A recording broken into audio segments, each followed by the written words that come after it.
और ऐसा संतों का, प्रेमियों का भाव है।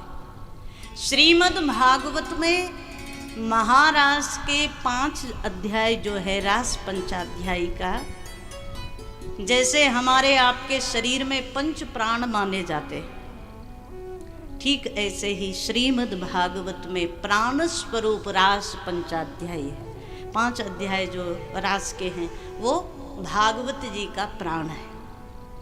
क्या हुआ? तो श्री सुखदेव भगवान दर्शन करा रहे हैं कि आज शरद पूर्णिमा की रात्रि, ब्रह्मा के 6 महीने की रात्रियों को एकत्रित किया भगवान ने, एक रात्रि बनाई शरद पूर्णिमा की रात्रि। आज वो शरद पूर्णिमा की रात्रि है। कन्हैया अपने नंद भवन से संध्या समय बाहर निकले। कैसा स्वरूप है? बोले करोड़ों करोड़ों कामदेव जिनके स्वरूप पर न्योछावर हो जाए, करोड़ों करोड़ों कामदेव का सौंदर्य जिनके एक चरण नख के बराबर भी ना हो, इतना अद्भुत आज भगवान का सौंदर्य। यहाँ से निकल करके यमुना महारानी के तट पर आए। जैसे ही अपने कमर से बांसुरी निकाले और आज श्री सुखदेव भगवान महाराज की लीला को प्रारंभ कर रहे हैं। कहाँ से प्रारंभ किया? अभी तक जितनी लीलाएं थी वहाँ भगवान शब्द नहीं कहा, लेकिन ये जो लीला है ये भगवान की लीला है, इसलिए इस लीला का प्रारंभ ही भगवान शब्द से कहा। भगवान पिता रात्रि सरतो फुल मल्लिका, भगवान पिता रात्रि सरतो फुल मल्लिका, वीक्षिरन्तुं मनश्चक्रे योग मायामुपाश्रित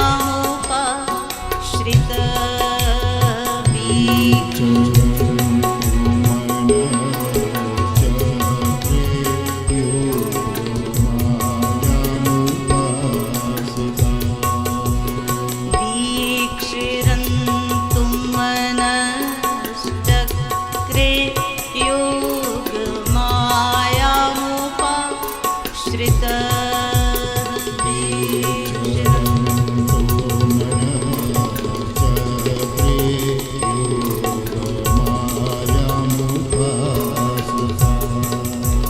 श्री सुखदेव भगवान प्रारंभ कर रहे हैं। कहाँ से? पहला ही शब्द महाराज के प्रकरण में दिया, भगवान अपि तारात्रि। ये कौन की लीला है? किसकी लीला है? बोले ये भगवान की लीला है। भले ही आप कहते हो कि भगवान ने नर लीला की, पर ये भगवत स्वरूप की नर लीला भी नहीं है। ये किसकी लीला है? बोले साक्षात भगवान की लीला। भगवान अपि तारात्रि, उस रात्रि में शरदोत फुल्ल मल्लिका, चारों ओर शरद की पूर्णिमा है, सुंदर सुंदर पुष्प प्रस्फुटित हो रहे हैं, चांदनी बिखर रही है। और भगवान आज यमुना महारानी के तट पर, श्री भगवान ने अपने कमर से बांसुरी निकाली, अधरों पर स्थापित किया बांसुरी को, और कन्हैया ने बांसुरी में आज क्लीम काम बीज का आधान किया। श्री राधा रानी राशेश्वरी हैं, राधा मंत्र का आज बंसी में आधान किया। निष्प्राण बांसुरी आज प्राणवान हुई भगवान की श्वास को पा करके। भगवान ने उसको प्राणवान बना दिया, जड़ को चेतन बना दिया। और एक क्षण के लिए आप चिंतन करो, रोज बांसुरी बजाते हैं कन्हैया, पर वो जो बांसुरी होती है किसको सुनाई देती है? बोले इति वेणु रवम राजन सर्वभूत मनोहरम। वो सभी भूतों को सुनाई देती है, सब जड़ चेतन सबको सुनाई देती है, और जिसको भी सुनाई देती है वो कृष्ण का हो जाता है। पर आज की जो बांसुरी बजी है वो सबके लिए नहीं है, वो सबको नहीं सुनाई दी। किसको सुनाई दी? जगऊ कलम वाम दृशाम मनोहरम। केवल गोपियों के कान में वो स्वर पड़ा और किसी को सुनाई नहीं दिया। अच्छा, जितनी गोपियां थी जिनके कान में कृष्ण की बांसुरी पड़ी, ये गोपियां कौन हैं? जिन्हें भगवान को महाराज में बुलाना है उन्हीं के कान में पड़ी है और किसी को नहीं पता। आज की जो बांसुरी बजी है, ये गोपियां कौन है? गोपी शब्द का अर्थ है गोभी इंद्रिय ही कृष्ण रसम पिबती सा गोपी। गो कहते हैं इंद्रियां और पी मतलब पीना। जो अपनी प्रत्येक इंद्री से कृष्ण रस का पान करे वो गोपी है। मतलब समझ आया आपको? कई लोग समझते हैं गोपी भाव मतलब लहंगा चुन्नी पहन लो तो गोपी बन जाओगे। ऐसा बिल्कुल नहीं है। गोपी का मतलब यदि आप भी, पुरुष भी अपनी आंख से कृष्ण का ही दर्शन करता है, अपने कान से कृष्ण नाम को ही सुनता है, अपनी वाणी से कृष्ण की लीलाओं को गाता है, अपने हाथों से कृष्ण की ही सेवा करता है और कृष्ण के धामों की ही यात्रा चरणों से करता है, प्रत्येक इंद्री कृष्ण से जुड़ जाए, प्रत्येक इंद्री से कृष्ण रस का पान हो, तो पुरुष भी गोपी है। गोपी मतलब कोई स्त्री की बात नहीं है। एक संत कहते हैं गोपी मतलब गोपायते स्व हृदयम कृष्ण।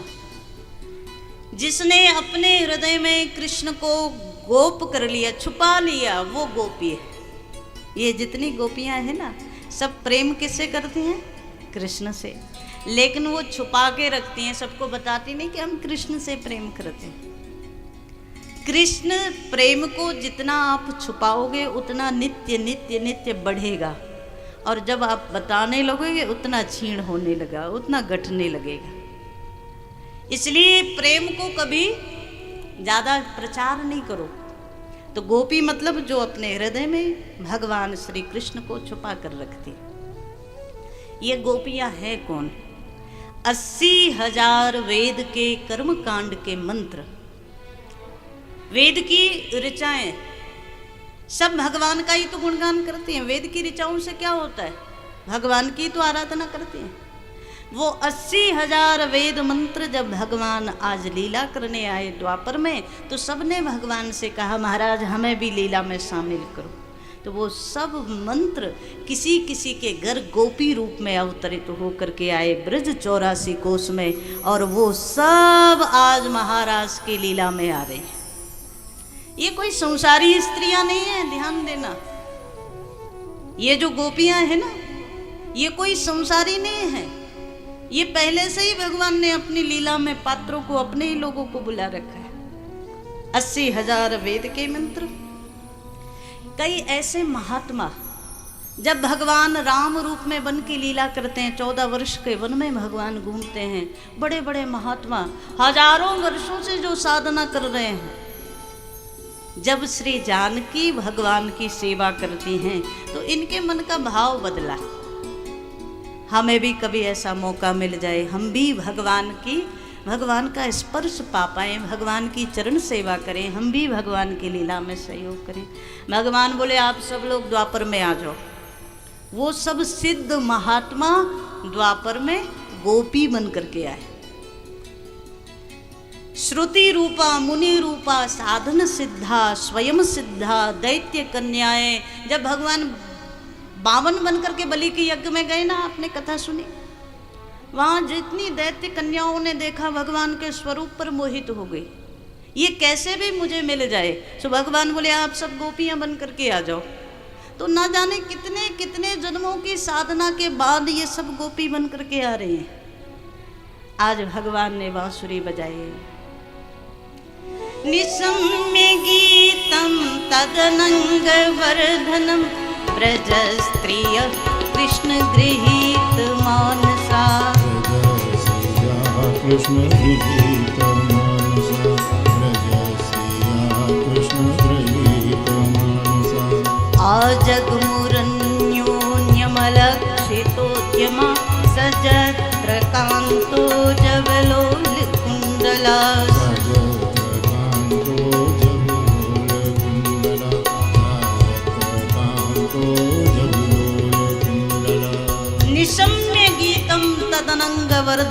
व्रज स्त्रिय कृष्ण ग्रहीत मानसा। यद्यपि तो महाराज की जो कथा है ना वो ऐसी है कि एक आध घंटे में एक आध दिन में वो होने वाली तो नहीं है, पर हम लोग कोशिश करें कि महत्वपूर्ण सूत्रों को तो आत्मसात करते चले। निशम्य गीतम, भगवान कृष्ण की बांसुरी के स्वर को, उस गीत को कान में सुना जिसने वो सब गोपियां दौड़ी हैं। परीक्षित ने पूछ लिया सुखदेव जी से, किस लिए दौड़ी, किस लिए, कहाँ जा रही हैं? बोले कृष्ण ग्रहीत मानसा, कृष्ण को पाने के लिए उस भावना से दौड़ी। कोई कोई श्रृंगार कर रही थी, लिम्पन्त्यः प्रम्रजन्त्यो अन्या अंजन्त्यः काश्च लोचने, कोई श्रृंगार कर रही थी। एक आंख में काजल लगाए, इतने में भगवान की बांसुरी सुनाई पड़ी, दूसरे में लगाना ही भूल गई और दौड़ पड़े भगवान की बांसुरी को सुन करके। एक गोपी वस्त्र पहन रही थी, अस्त्र वस्त्र ऐसे ही उल्टे सीधे पहन करके दौड़ पड़ी। एक तो सुखदेव जी कह रहे हैं परीक्षित को, परीक्षित वो घर को लीप रही थी, लिम्पन्त्यः, उस समय गोबर का हाथ था, हाथ धोना ही भूल गई और श्री कृष्ण की बांसुरी सुनी तो दौड़ पड़ी। झुंड के झुंड सब गोपियां आज कन्हैया को पाने के भाव से, कृष्ण प्राप्ति, भगवत प्राप्ति के भाव से दौड़े। लेकिन भगवान जहाँ बैठे हैं वहाँ भगवान को लगा कि सबसे पहले राशेश्वरी को तो प्रणाम कर लूं। महाराज तो तभी होगा ना जब पहले राशेश्वरी को प्रणाम कर लूं। तो श्री भगवान ने अपनी बांसुरी में राधा रानी का नाम गाया। और हम अक्सर कहते हैं बिना राधे की कृपा से महारास संभव ही नहीं है। महारास का सीधा सा भाव है, जीव और ब्रह्म का शाश्वत मिलन हो जाए वही महारास। ये कोई स्त्री पुरुष का मिलन नहीं है, ये जीवात्मा और परमात्मा का शाश्वत मिलन है।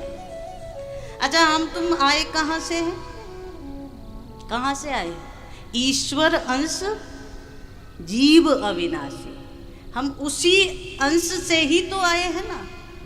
तो जीव की जो यात्रा है वो उसी तक पहुंचने की यात्रा है।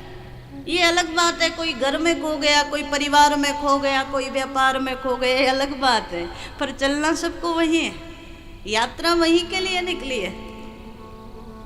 आप यहाँ से दिल्ली जाने के लिए निकलो और सोचो कि नहीं अभी तो चले जाएंगे क्या, कभी यहाँ रुक गए, कभी वहाँ रुक गए, तो ये तुम्हारी मर्जी, पर जाना तो वही है ना जहाँ के लिए निकले हो। तो ईश्वर अंश जीव अविनाशी, हम सब उसी के अंश है। और महाराज का मतलब है जो अंशी से अंश अलग हो गया ना, वो अंशी में मिल जाए उसी को महाराज कहते हैं। तो आज श्री राधा रानी को स्मरण कर रहे हैं।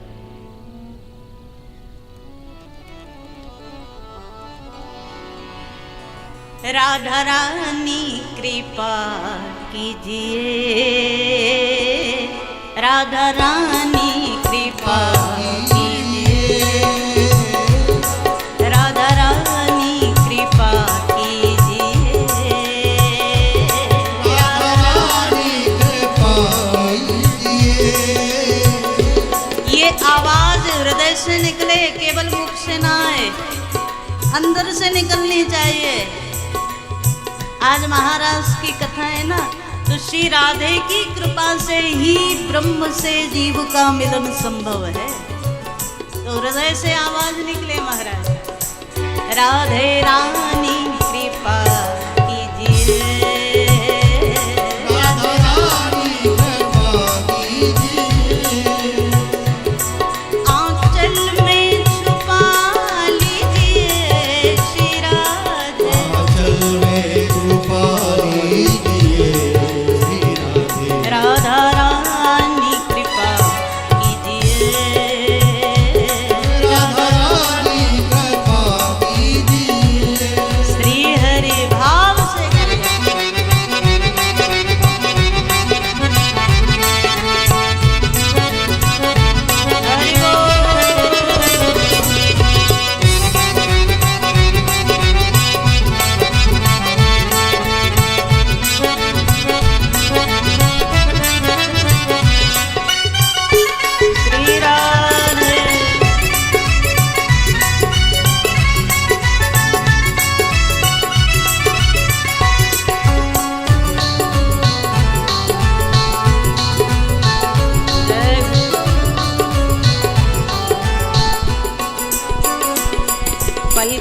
के सिंहासन पर मैंने तुमको बिठाया है, मन के अंदर ही बरसाना बनाया है। पलकों के सिंहासन पर मैंने तुमको बिठाया है, मन के अंदर ही बरसाना बनाया है। पलकों के सिंहासन पर मैंने तुमको बिठाया है, इस मन के अंदर ही बरसाना बनाया है। पलकों के सिंहासन पर मैंने तुमको बिठाया है, इस मन के बरसाना बनाया है। आके इसमें रहा कीजिए श्री राधे, आके इसमें रहा कीजिए श्री राधे। राधा रानी कृपा कीजिए, राधा रानी कृपा कीजिए। श्री हरे।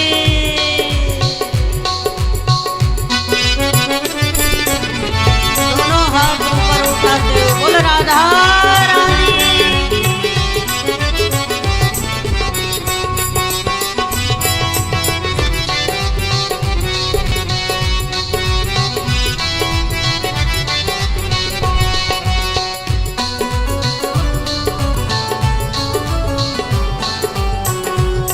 हरि बोल।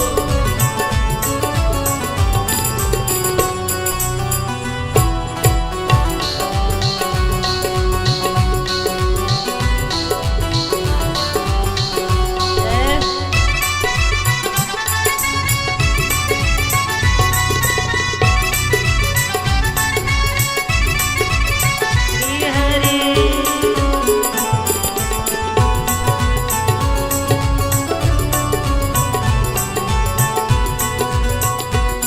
पहले भी व्यर्थ हुआ कई बार मेरा जीवन, मैं तोड़ नहीं पाया मोह माया के बंधन। पहले भी व्यर्थ हुआ कई बार मेरा जीवन, मैं तोड़ नहीं पाया मोह माया के बंधन।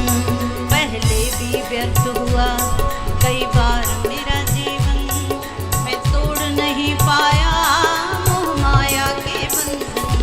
पहले भी व्यर्थ हुआ श्री राधे। मैं तोड़ नहीं पाया मोह माया के बंधन।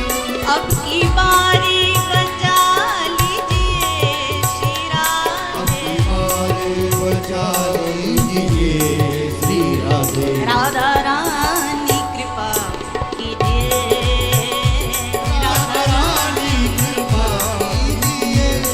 श्री राधे राधा रानी दया कीजिए, राधा रानी कृपा कीजिए। आंचल में छुपा लीजिए श्री राधे, आंचल में छुपा हरि लीजिए श्री राधे। राधा रानी कृपा कीजिए, राधा रानी कृपा कीजिए। श्री राधे राधा रानी, कृपा कीजिए। श्री राधे रानी कृपा कीजिए। श्री राधे रानी कृपा कीजिए। श्री राधे रानी कृपा कीजिए। राधा रानी कृपा कीजिए। राधा रानी कृपा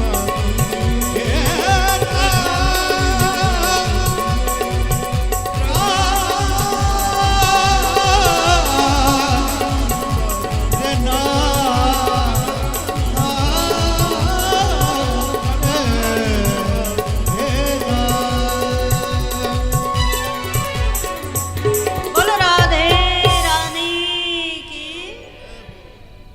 श्री राधे के चरणों में जो कृपा मांगता है उसे ही श्री राधे महाराज में प्रवेश देती है। तो आज भगवान श्री श्याम सुंदर ने श्री राधा रानी का स्मरण किया। श्री राधा रानी भगवान के वाम भाग में विराजित हुई।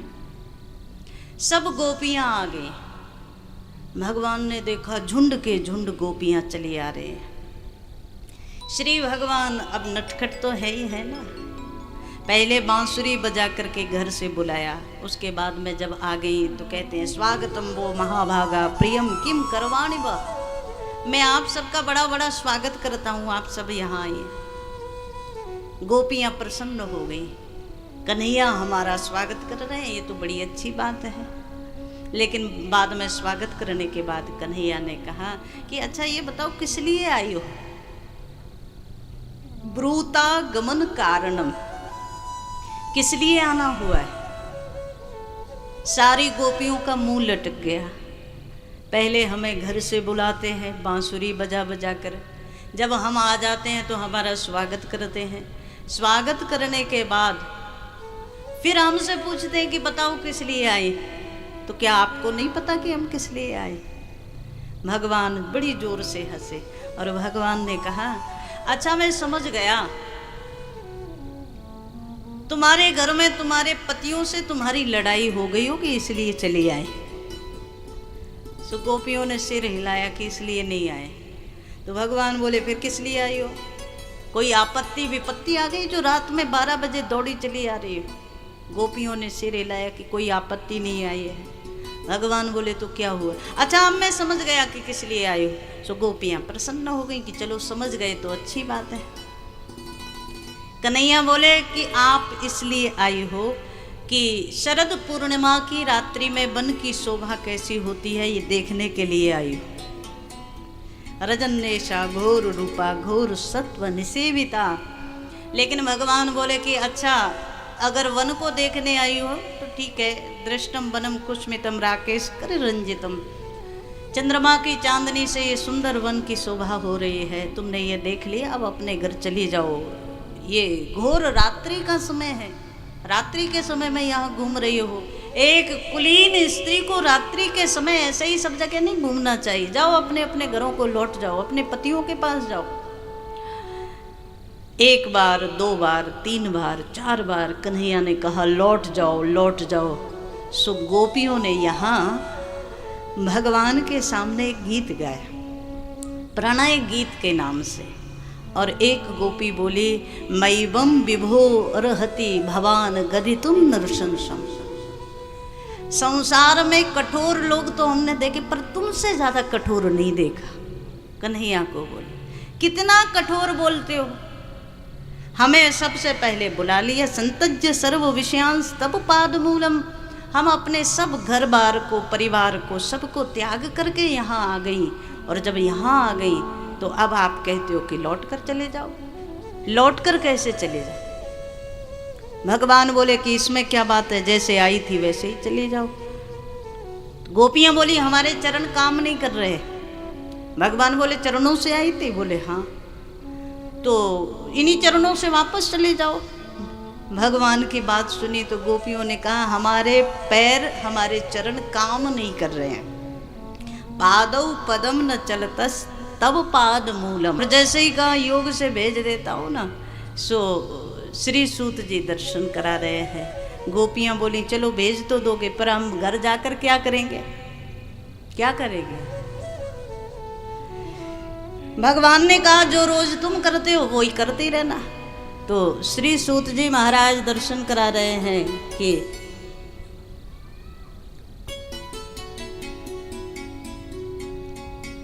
बोलो भक्त वत्सल भगवान की जय। श्री सूत जी महाराज दर्शन करा रहे हैं। गोपियों ने कहा कि घर जाकर क्या करेंगे। तो भगवान ने कहा कि जो रोज करती थी वो ही करना। गोपियों ने एक बड़ी सुंदर बात कही, महाराज चित्तम सुखेन भवता पुरुतम, आपने हमारे चित्त को चुरा लिया है। यदि योग मार्ग से भी हमें घर भेज दोगे ना तो वहाँ भी हम कुछ करने लायक नहीं है। हमारा मन तो आपके पास रहेगा और बिना मन के हम करेंगे क्या। भगवान बोले तो क्या चाहते हो। इन्होंने बस चरणों में सिर रख दिया कि अब आपको जो करना है आप जानो, पर हम लौट कर नहीं जा सकते। श्री भगवान ने देखो जीव की परीक्षा भगवान कहाँ तक करते हैं। बिल्कुल महाराज के मिलन का समय है, उस समय तक भी गोपियों की परीक्षा भगवान कर रहे हैं। अगर मन में कहीं संसार बसा है, मन में कोई भी राग द्वेष बसा है तो कृष्ण मिलन नहीं हो सकता। तो गोपियों का जब बिल्कुल अंतर तक छान लिया भगवान ने, तो भगवान बोले ठीक है, अब मैं तुम्हारे साथ महाराज की लीला करूँगा।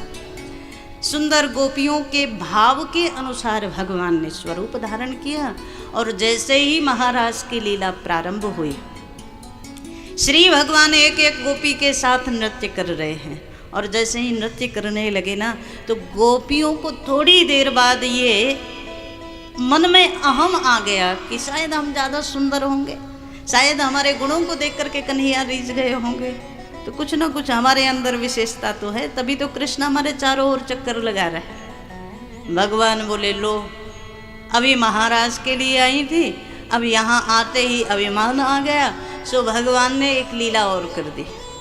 क्या? सुखदेव जी कहते हैं, अंतरहिते भगवती सहसैव ब्रजांगना, उन्हीं ब्रजांगनाओं के मध्य में ही भगवान अंतर ध्यान हो गए। और इस बार भगवान गए हैं ना, तो श्री राधा रानी को साथ लेकर के अंतरहित हुए। श्री सुखदेव जी कहते हैं, अंतरहिते के दो अर्थ हैं। एक तो अंतरहित मतलब अदृश्य हो जाना, दूसरा अर्थ है गोपियों का अंतर से हित चाहने वाले परमात्मा कहीं गए नहीं है, गोपियों के हृदय में ही खो गए, यहीं अदृश्य हो गए। गोपियाँ कन्हैया को ढूंढने लगी, और श्री सुखदेव जी कहते हैं, कभी लताओं से पूछती हैं, कभी तुलसी से पूछती, कभी पीपल से पूछती हैं, सबसे पूछती पूछती आगे बढ़ी। तब तक कुछ दूर पर ही श्री राधा रानी मूर्छित अवस्था में इन गोपियों को मिली। गोपियों ने आकर के देखा, श्री राधे को चेतना दी, और जब श्री राधा चेतना में आई तो गोपियों ने कहा कि पहले हमारा त्याग करके गए थे, अब आपको भी छोड़ कर गए। इनसे ज़्यादा निष्ठुर दुनिया में कोई नहीं। जिनके लिए हम सब छोड़ करके आए थे, वो हमें छोड़ करके चले गए।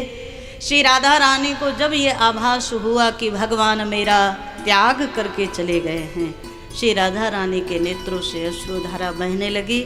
जैसे तैसे सब लौट करके आई हैं यमुना महारानी के तट पर, और एक जीव को परमात्मा से मिलन के लिए जो व्याकुलता होनी चाहिए, उससे भी लाख गुना ज़्यादा व्याकुल स्थिति में सब गोपियाँ श्री राधा रानी को आगे करके विलाप करने लगीं। और गोपियों ने एक सुंदर गीत गाया। इस गीत का नाम है गोपी गीत, 19 श्लोकों का बड़ा ही सुंदर गीत। एक संत बड़ी प्यारी बात कह रहे थे, ध्यान देना। रोने वाला गा सकता है क्या? जो रोता है वो गा नहीं सकता। लेकिन सच्चाई ये है कि गोपियाँ तो रोई ही हैं, उनके एक एक आंसू में क्या भाव छुपा है, उस भाव को व्यास जी ने अपनी कलम से लिखा। पर सच्चाई ये है कि गोपियाँ गाती क्या, वो तो रोई हैं कृष्ण विरह में। यदि आपको ये श्लोक समझना है कोई बात नहीं, पर अपने आप को एक क्षण के लिए गोपी बना लो, जिसका मन जिसका प्राण कृष्ण में लगा हो, जिसको कृष्ण के अलावा कुछ चाहिए नहीं। ऐसी गोपी, उसको पता चलता है कि कृष्ण मुझे छोड़कर चले गए, और वो जो विरह है, वो जो कृष्ण वियोग की अग्नि है, वो गोपियों को जला रही है। और तब गोपियों ने भगवान से अपने मन का भाव रखा गोपी गीत के रूप में।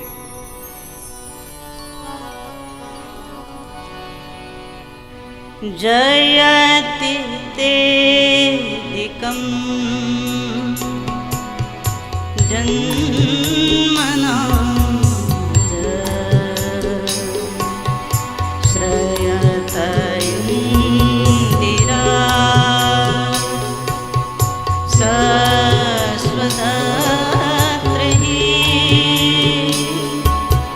दैत्यद्रीक्षुता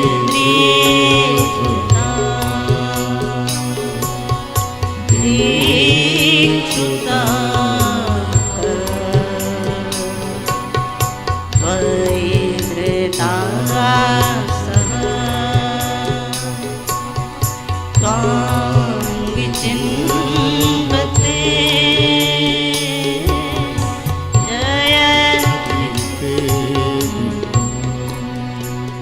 एक गोपी कन्हैया को पुकारते हुए कहती है, कन्हैया कौन हमें जानता था?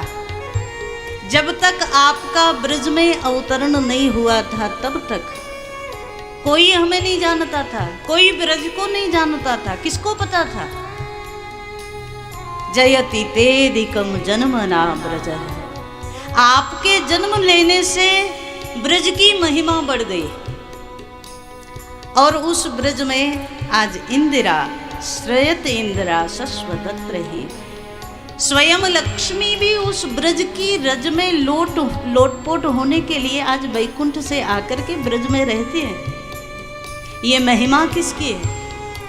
कन्हैया, जिस ब्रज रज में आपके चरण पड़ गए ना, उस ब्रज की रज को लक्ष्मी भी अपने शरीर पर, अपने मस्तक पर धारण करना चाहते हैं। ये महिमा केवल आपकी है। दैत दृश्यतांग दिक्षु तावकस वैद्रता सवस्त्वांग विचिन्वते। एक बार हमें अपना दर्शन दे दीजिए, एक बार हमारे विरह की अग्नि को शांत कर दीजिए। एक गोपी तो बोली कि देखो, इसीलिए हम इसे छलिया कहते हैं। क्यों? जब हमारे ब्रज में अग्नि लगी ना, तो इसने हमें अग्नि से बचा लिया। हमारे ब्रज में अघासुर बकासुर जैसे असुर आए, उनसे हमारी रक्षा की। इंद्र की बरसात से हमें बचा लिया। लेकिन उन सब से बचा करके अपने विरह में मारने के लिए छोड़ गया। इससे ज्यादा छलिया और कौन होगा? और गोपियां विलाप कर रही हैं।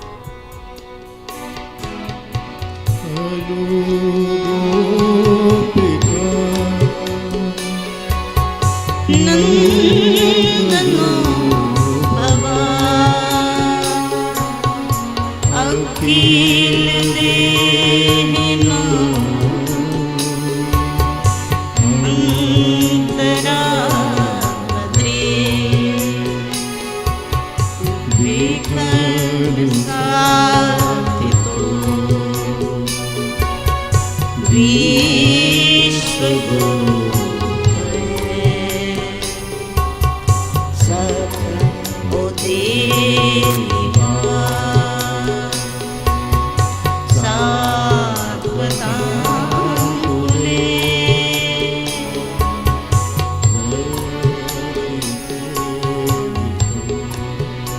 एक गोपी बोल पड़े। देखो, संसारी लोग जो कहते हैं कि ये गोपियां तो कृष्ण को पति मानती थी, ये कोई भगवान नहीं मानती थी, उन लोगों के लिए उत्तर दिया। एक गोपी बोल रही है, न खलु गोपिका नंदनो भवान। आप यशोदानंदन नहीं है, केवल यशोदानंदन नहीं है, तो अखिल देहिनाम अंतरात्म दृक्।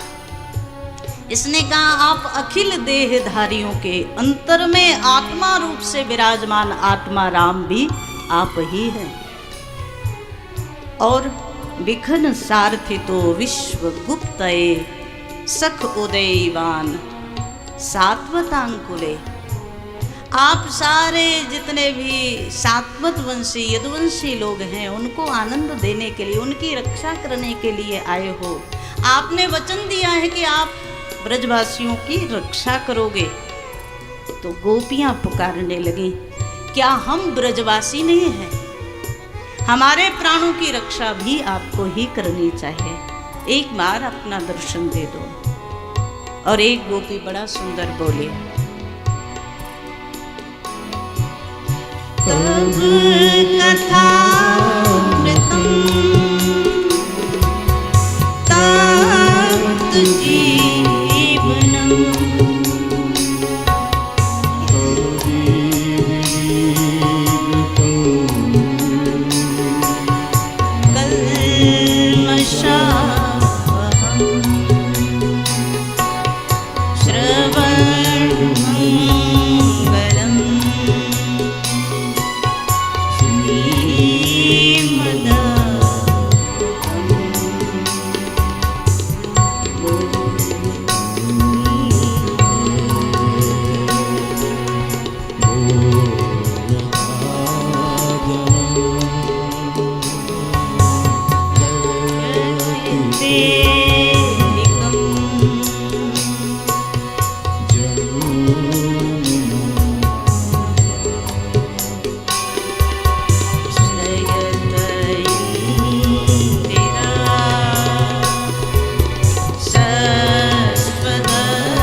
19 श्लोकों में गोपियों ने कन्हैया को पुकारा।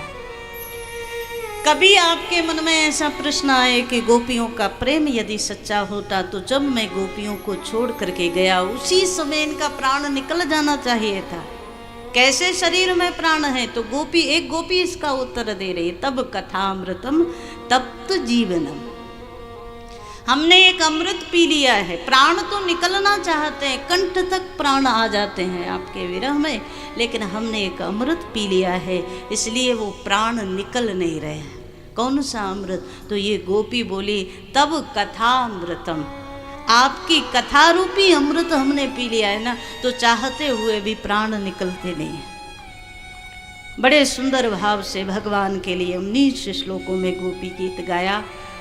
जब आज गोपियां कृष्ण कृष्ण कृष्ण कह करके अब मूर्छित होने लगी, जब विरह जन्य ताप असहनीय होने लगा, तो श्री राधा को करुणा आई और श्री राधा ने कन्हैया को हृदय से याद किया, कन्हैया अब क्या ये गोपियों का प्राण लेने के बाद आ पाएंगे? इनकी जितनी परीक्षा आपको लेनी थी आपने ले ली, अब कृपा कर दो।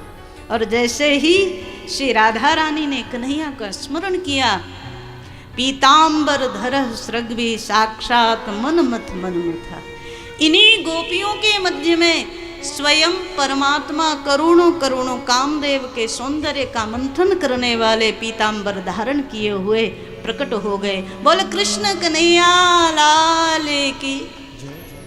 सारी गोपियों ने जब कन्हैया को देखा तो कोई प्रणय कोप कर रही है, कोई चरणों में लौट रही है, कोई किसी भाव से। गोपियों का भाव आवेग समझ ही नहीं आ रहा, उनको खुद नहीं पता क्या हो रहा है। आज श्री सूत जी महाराज दर्शन करा रहे हैं। जब सब गोपियों के मध्य में भगवान आ गए तो एक गोपी बोली, आपसे ज्यादा निष्ठुर कोई नहीं है, हम सब छोड़ करके आपके पास आई और आप हमें छोड़ करके चले गए। श्री भगवान ने कहा, न पारे हम निर्वद्ध संयोजाम स्वसाधु कृत्यम व्यवधायुषा पिबा। एक दो नहीं, हजारों हजार जन्म लेकर भी आ जाऊं गोपियां, तो भी तुम्हारे प्रेम के ऋण से मैं कभी उऋण नहीं हो सकता। और जहां कन्हैया ये बोले वहां तो महाराज सब गोपियों ने कन्हैया को घेर लिया।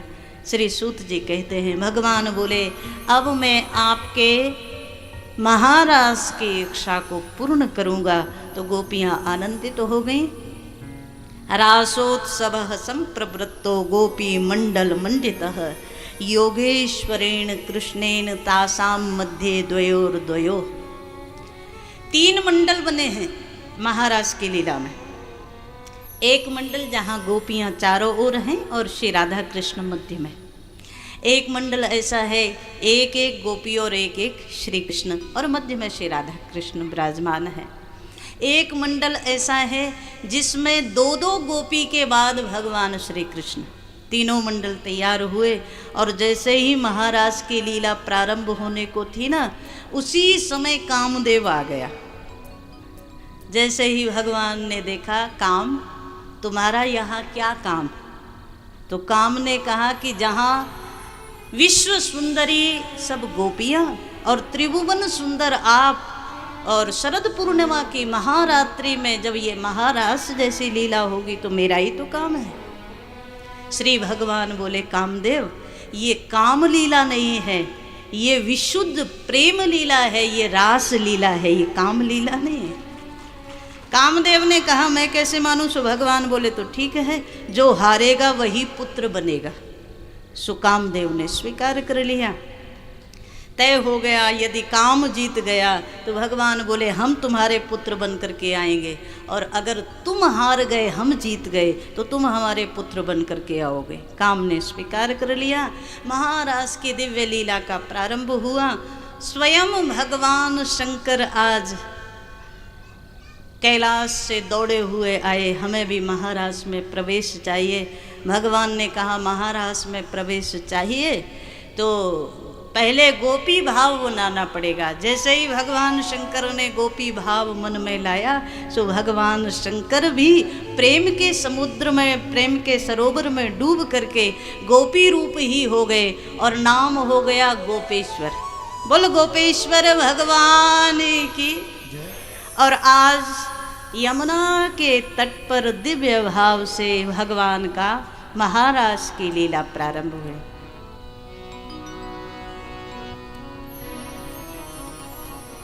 हो मीठी मीठी मेरे सांवरे की मुरली बाजे, मीठी मुरली बाजे, हो के श्याम की दीवानी राधा रानी नाचे।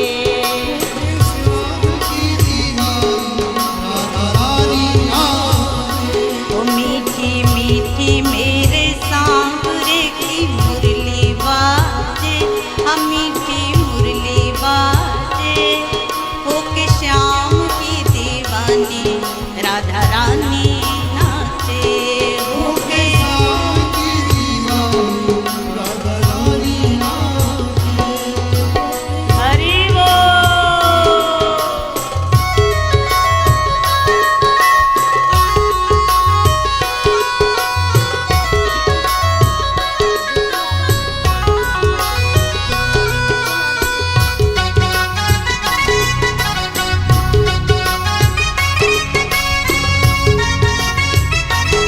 बोल रासेश्वर भगवान की।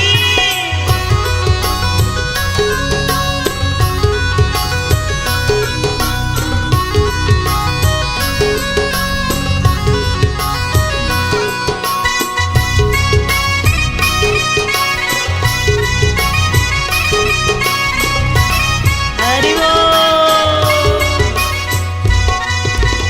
छोटों सो कन्हैयों मेरो बांसुरी बजावे,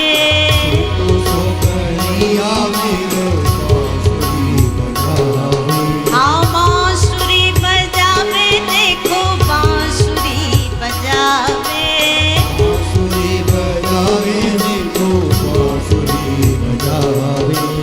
यमुना किनारे देखो रास रचावे, श्री राधे पकड़ी राधे जू की पैया,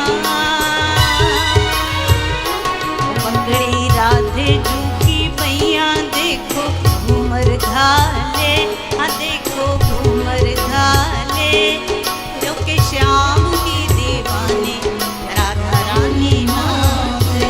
हो के श्याम की दीवानी राधा रानी नाचे। हरि बोल।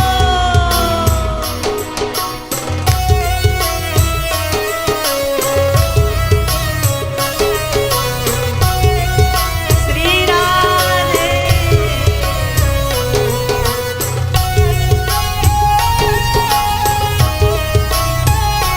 हरि बोल।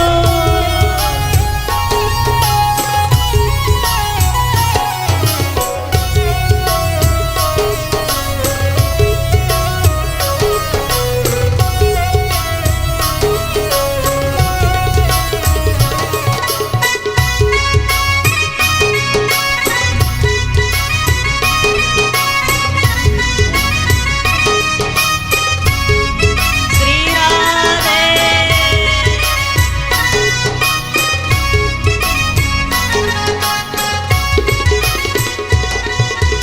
छम छम बाजे, देखो राधा की पैजनिया,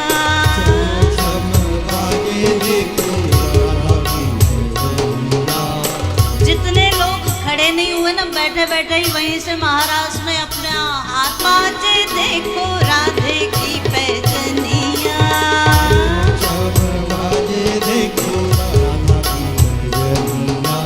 राधे की पैजनिया, देखो राधे की पैजनिया,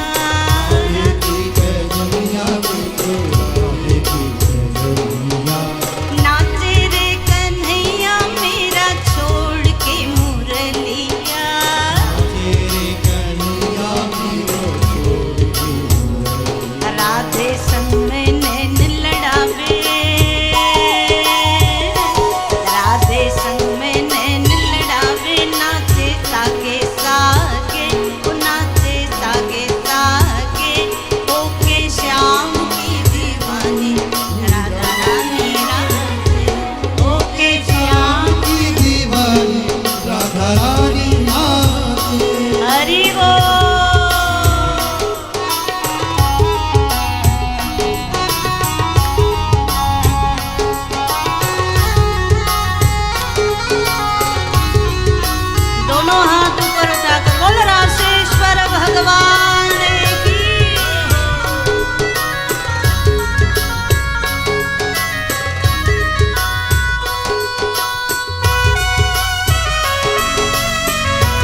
की शान है और जान है ये देखो सारे काम की। शान है और जान है देखो सारे काम की। राधे श्याम जी की जोड़ी,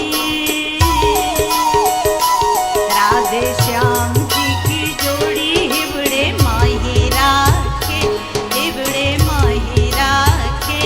ओके श्याम की दीवानी राधा रानी नाचे। ओके श्याम की दीवानी राधा रानी नाचे। ओ मीठी मीठी मेरे सांवरे की मुरली बाजे, हम मीठी मुरली बाजे। ओके श्याम श्याम की दीवानी राधा रानी नाचे। होके श्याम की दीवानी राधा रानी नाचे। ओके श्याम श्याम की दीवानी राधा रानी नाचे। ओके श्याम की दीवानी राधा रानी नाचे। ओके श्याम की दीवानी राधा रानी नाचे। राधा रानी नाचे, राधा रानी नाचे, राधा रानी नाचे, राधा रानी नाचे। बोलो राशेश्वर भगवान की, श्री राधा रानी की।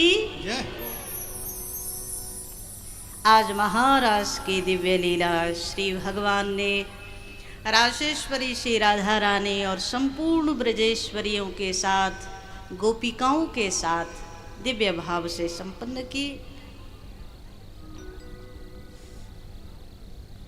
कर लो, पहले अपनी कथा कर लो, बाद में हम सुना।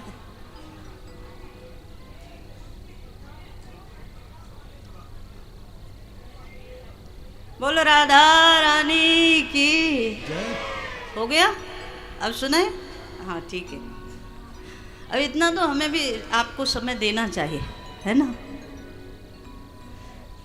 बड़े सुंदर भाव से यमुना के किनारे, और सच्चाई कहें आपको, वैसे यहाँ भी गोकुल गार्डन में भी एक क्षण के लिए तो आपको भी लगा होगा, जैसे ही यमुना किनारे भगवान रास मंडल में महाराज की लीला कर रहे हैं, वैसे ही आप सब लोग भी महाराज की लीला में शामिल हैं। ऐसा ही लग रहा था, हमें तो ऐसा ही लग रहा था। और हमें ऐसा लग रहा था, अभी समय देखा नहीं तो हमारा मन था कि आज महाराज ही कहे आप। अब समय देखते हैं तो समय तो निकल गया। आज भगवान ने बड़े सुंदर भाव से महाराज की लीला की। एक प्रश्न किया श्री परीक्षित महाराज ने कि महाराज एक बात बताइए, अभी कलयुग आने वाला है, ऐसे में सब लोग यही कहेंगे कि भगवान ने दूसरे की स्त्रियों के साथ अर्धरात्रि के समय में महाराज जैसी लीला की, तो क्या अच्छी बात थी? भगवान ने ऐसा क्यों किया? ये लीला भगवान ने क्यों की?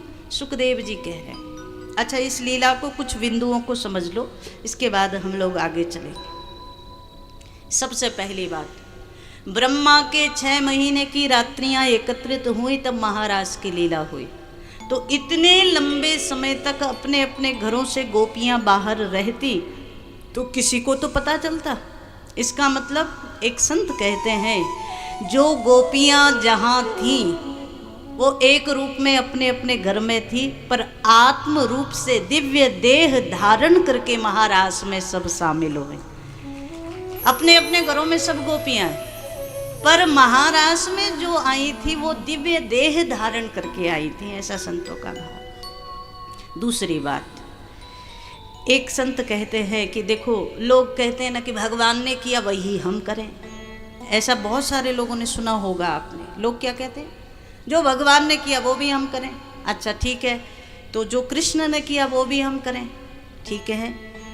भगवान श्री कृष्ण ने 7 दिन के थे जब पूतना का अंत किया। तुम 7 दिन के थे, तुमने क्या किया?